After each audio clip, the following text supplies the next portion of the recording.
Bonjour les poissons, j'espère que vous allez bien. On va découvrir ensemble vos énergies pour la semaine du 11 au 17 octobre. Gardez bien à l'esprit comme d'habitude que ce sont des énergies générales, c'est comme une sorte de météo et vous seul décidez de ce que vous en faites. Donc prenez uniquement ce qui résonne pour vous dans ce tirage et le reste vous laissez. Je vous invite également à consulter les vidéos de votre ascendant et des autres signes de votre thème astral pour compléter ces informations. Ici, l'énergie avec laquelle vous entrez dans la semaine, ce que vous voulez cette semaine, comment vous vous sentez, la force qui vous soutient, le challenge à relever, le résultat global de votre semaine et quelques messages conseils pour finir. Les jeux que j'utilise cette semaine sont l'Ethereal Vision et le Power of Love. Allez, on est parti. Vous avez le 8 de denier, le pendu, la justice, le 3 d'épée et le monde, et le cavalier de denier. Alors, vous avez la moitié du tirage en arcane majeur, pendu, justice et monde. Donc des énergies assez fortes qui vont peut-être s'étendre au-delà de cette semaine, démarrer avant et peut-être s'étendre au-delà. Il y a vraiment un équilibre. Vous êtes dans une recherche d'équilibre. Alors, une recherche d'équilibre, il y a quelque chose qui... Comment dire? C'est comme si vous étiez cette semaine dans une observation plus juste de vous-même.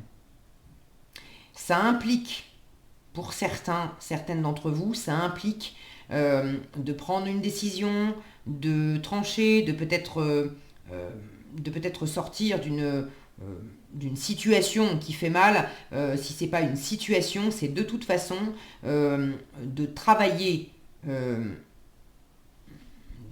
au propre comme au figuré, à changer les choses pour que ce qui était au minimum décevant et plus sûrement blessant, dépasser ça, que ça soit guéri, que ça soit laisser ça derrière vous. Et là, vous êtes en train d'observer, de voir les choses vraiment autrement, de vous apercevoir aussi, de prendre vos responsabilités, de vous apercevoir.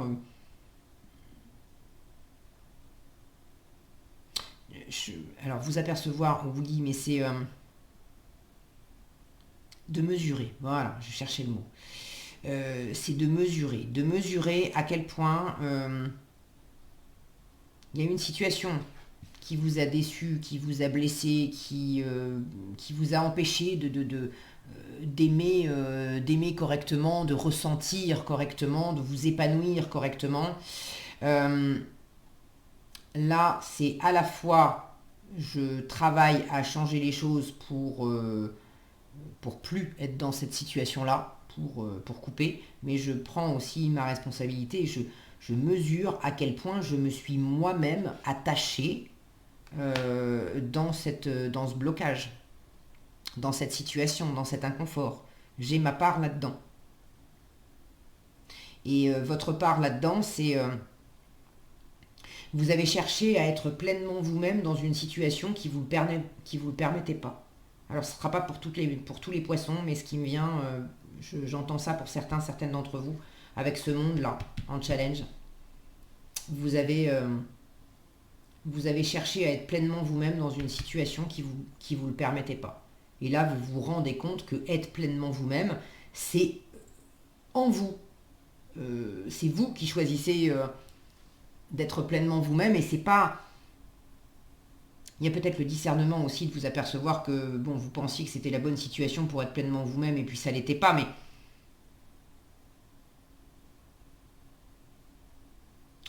je sens que vous êtes resté quand même coincé.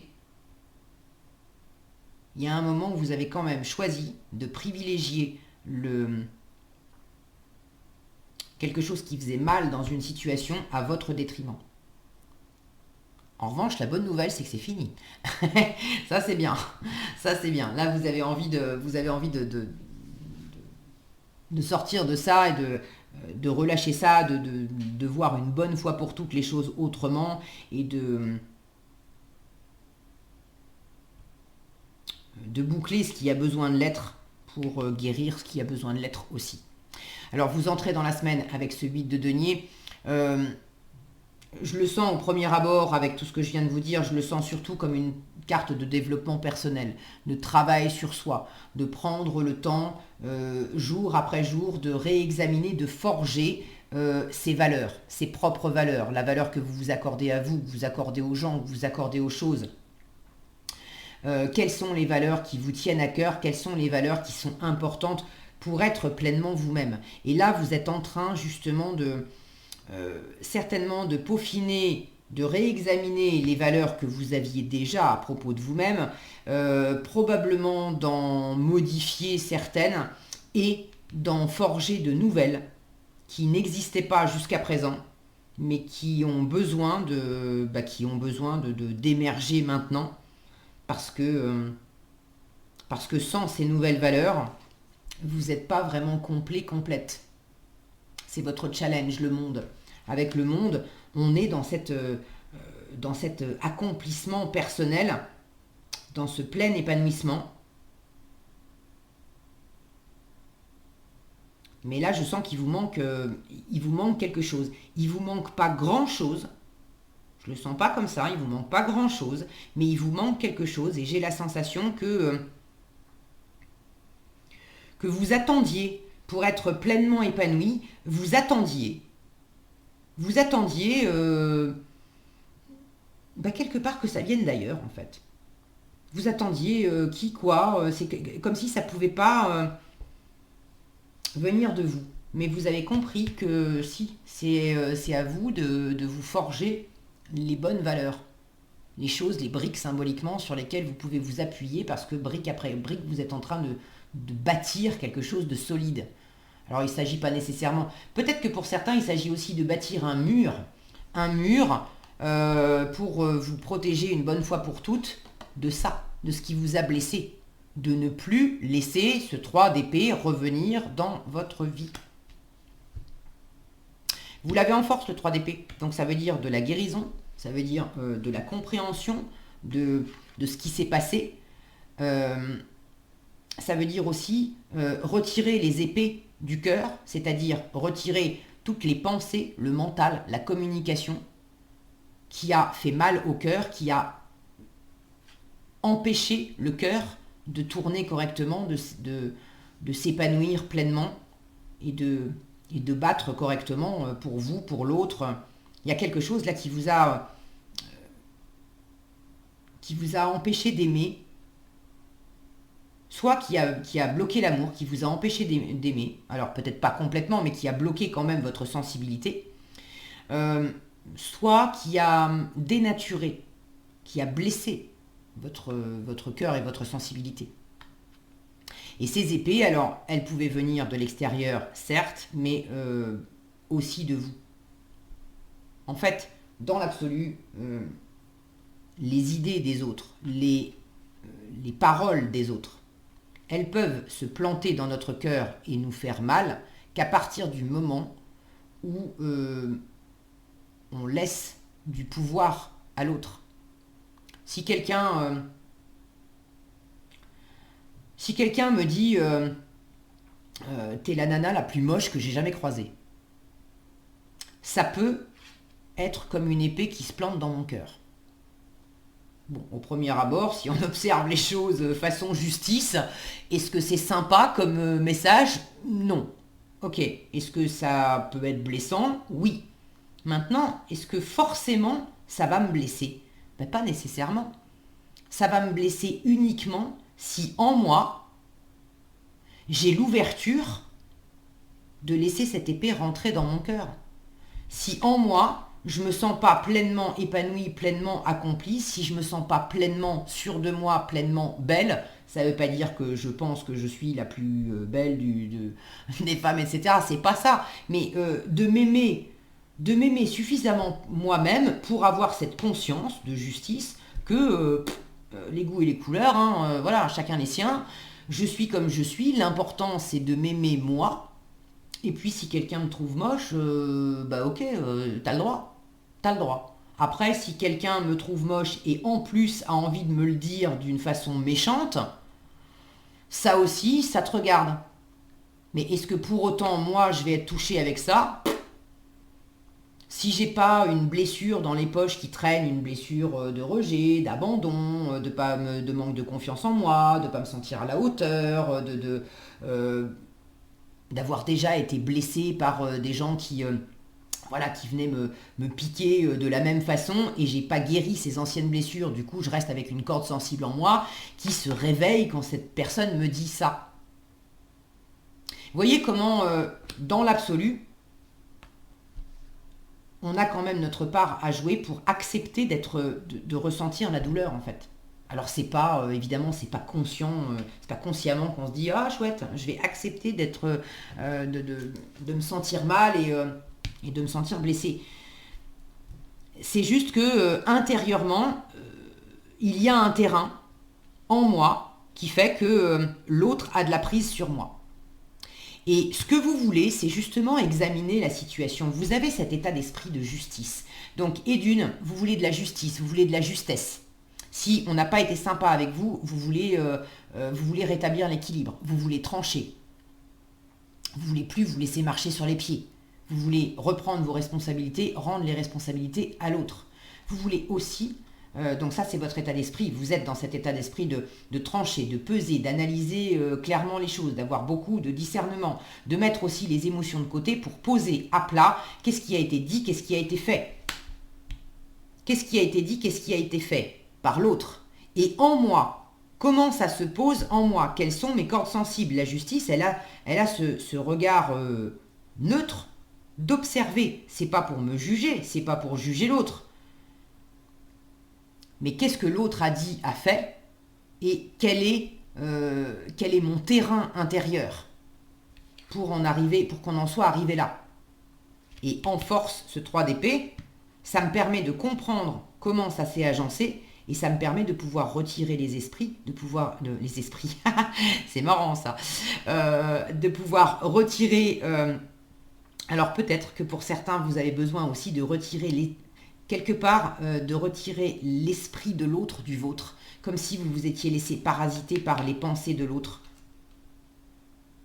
Vous aviez accepté de faire vôtre les pensées de l'autre, et là vous êtes en train de réexaminer vos valeurs et de modifier ou de construire, de reconstruire certaines valeurs pour vous assurer que ce sont vos valeurs à vous et rien qu'à vous, pas basées sur les valeurs de l'autre.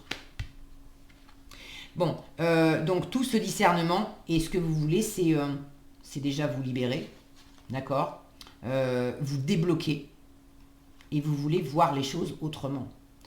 Là, vous êtes en train de regarder cet homme comme il est en train d'observer. Et puis on le voit dans une position quand même tranquille, hein. Il est plutôt alangui, on ne le sent pas en train de souffrir. Regardez comme il est en train d'observer qu'il tient dans sa main la corde avec laquelle il s'est lui-même limité, pendu, arrêté. Et là, il est en train d'observer qu'il suffit qu'il ouvre la main, c'est vraiment le lâcher-prise. Il suffit qu'il ouvre la main pour se libérer.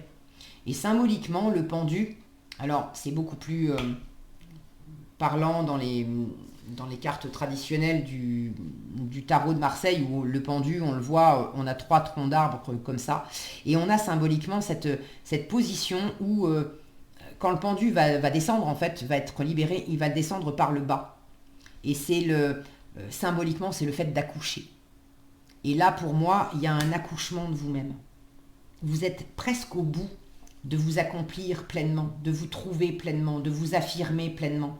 Mais là, il y a comme une forme de limite à repousser, une limite que vous vous étiez vous-même imposée.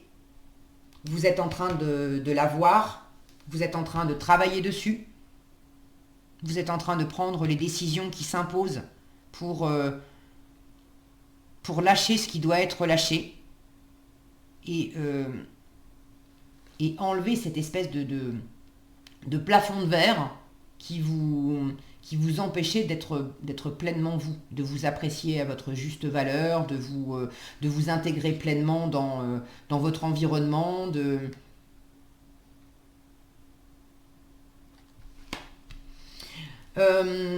alors, j'ai un truc qui me vient, c'est pas pour tous les poissons. Il y en a certains qui veulent bouger, voyager. C'est peut-être dans le cadre du travail. Le 8 de denier, j'ai beaucoup parlé de travailler sur soi, développement personnel, mais le 8 de denier, c'est aussi le travail, où on est très occupé du matin au soir, on a le nez dans le guidon. Bon. Est-ce que c'est pour votre travail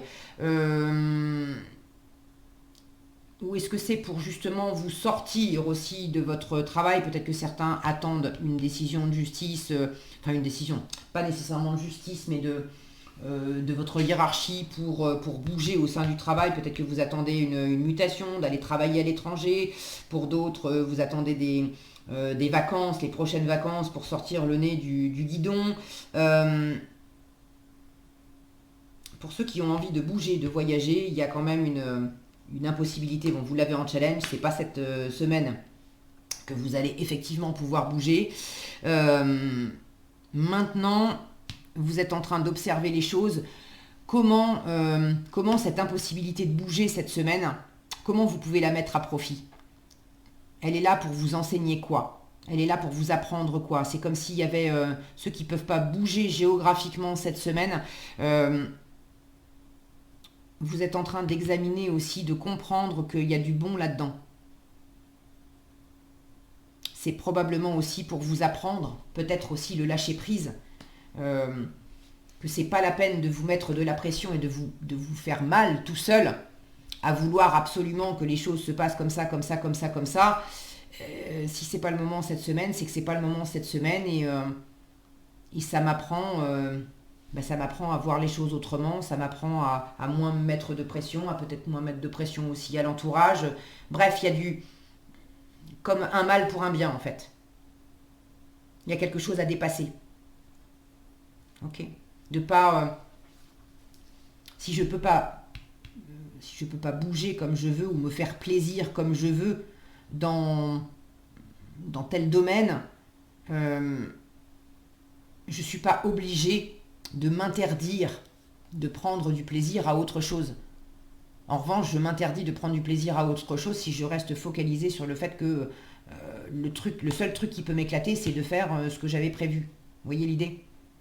Là encore, il y a une forme de lâcher prise, d'enlever les pensées et les croyances qui empêchent votre cœur de prendre du plaisir pleinement en fait. Ok. Quoi d'autre? Alors, dans quel domaine ce que je viens d'exprimer s'applique? Pour certains, ça peut être dans le domaine amoureux, il y a une blessure de cœur et vous êtes en train justement de la dépasser, c'est votre force, hein, de vous retrouver pleinement à travers cette blessure. Pour d'autres, ça va être dans le domaine du travail ou d'un projet personnel, ça peut être un projet immobilier. J'ai quand même là cette notion de bâtir, de construire de la pierre, j'ai des bâtiments derrière. Mais quoi qu'il en soit, il y a une forme j'allais dire de travail de longue haleine. C'est pas non plus, c'est pas le bagne, d'accord? C'est pas le bagne. Mais c'est quelque chose qui demande, jour après jour, de poser des actions, de ne pas lâcher l'affaire, d'être réaliste, pragmatique, ancré. Vous avez les deux cartes de denier, il y en a une pour entamer le tirage, une pour clore le tirage. 8 de denier, cavalier de denier. Deux cartes de travail, de détermination, de perfectionnisme aussi. On est très soucieux du détail avec le 8 de denier et le cavalier de denier, c'est une énergie extrêmement fiable. Le cavalier de denier, quand il a fait un pas, quand il a travaillé à quelque chose, quand il a posé une action, on sait que c'est fait, on sait que c'est bien fait, il n'y a pas besoin d'y revenir. On a cette notion derrière ce cavalier de denier-là, on a un arbre avec des champs et des sillons. Il y a l'idée de poser pas après pas, graine après graine, de laisser une empreinte, de creuser un sillon, de creuser un chemin, d'ensemencer quelque chose aussi pour faire pousser des lendemains meilleurs, pour faire pousser quelque chose qui va être vraiment porteur, nourrissant pour vous. Et vraiment pour vous. Ça ne veut pas dire que vous n'allez pas le partager, mais d'abord pour vous. Pas de vous mettre au second plan, comme certains l'ont fait. Pas de vous empêcher non plus de profiter. Dans quelle mesure il y avait des croyances, des raisons de pas pleinement profiter. Et là, Là, vous êtes en train de travailler à changer la donne. Donc, tout ce qui doit être pesé, examiné, décidé, exprimé pour l'extérieur, vous prenez votre temps, mais vous le faites. Et tout ce qui doit être de la même façon réexaminé, bien pesé intérieurement dans votre façon de vous représenter une situation, de vous représenter vous-même, c'est pareil, vous le faites. Vous réexaminez les choses tranquillement, vous reprenez vos responsabilités et vous lâchez prise sur ce qui ne vous appartient pas, sur ce qui n'est pas en votre pouvoir. Vous vous concentrez sur ce que vous pouvez faire et vous lâchez prise aussi sur tout ce que vous vous étiez infligé à vous-même, qui vous empêchait d'aimer, qui vous empêchait de vous éclater, qui vous empêchait de vous épanouir pleinement. Donc c'est quand même un joli tirage, je trouve. Qu'est-ce qu'on a ici? L'amour de soi et la compassion. Des énergies douces, hein, vraiment des énergies douces qui vont bien avec cette guérison du 3 d'épée. Alors, self-love, donc l'amour de soi. Vous réalisez que l'amour de soi est nécessaire pour aimer l'autre. C'est vraiment, je vous disais avec cette justice, la prise de responsabilité, la prise de conscience, de réexaminer les choses aussi, de voir dans quelle mesure je me suis pas pleinement épanouie parce que je me suis bridée, j'ai peut-être fait passer quelqu'un avant moi, dans quelle mesure aussi je me suis laissée blesser, j'ai pas eu suffisamment d'amour de moi, je me suis laissée blesser parce qu'il y avait des blessures que j'avais pas vues intérieurement et j'ai accepté de me laisser toucher par les mots de l'autre. Mais ça, c'est fini. Donc c'est vous d'abord. Je travaille à mes nouvelles valeurs. C'est moi d'abord. Et ça me permettra de mieux aimer l'autre. Okay, quand j'aurai plus cette blessure à l'intérieur de moi, je pourrai aimer les autres bien mieux. Et puis si certaines essaient de me piquer, ils n'auront plus de prise. Okay. Et la compassion. Vous démontrez le langage du cœur en partageant et en vivant activement l'amour. C'est vraiment, là aussi, c'est en guérissant ces blessures et en travaillant activement à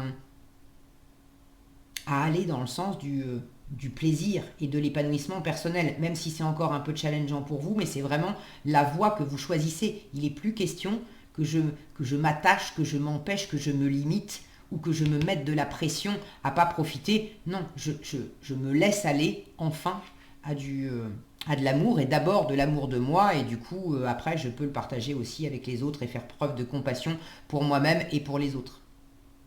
Voilà ce que j'avais pour vous les poissons, j'espère que cette vidéo vous sera utile. Si elle vous a plu, je vous invite à la liker, la partager et la commenter. Et pour être averti quand je publie de nouvelles vidéos, il suffit de vous abonner et d'activer la cloche des notifications. Prenez bien soin de vous, passez une excellente semaine et je vous dis à bientôt dans un prochain tirage.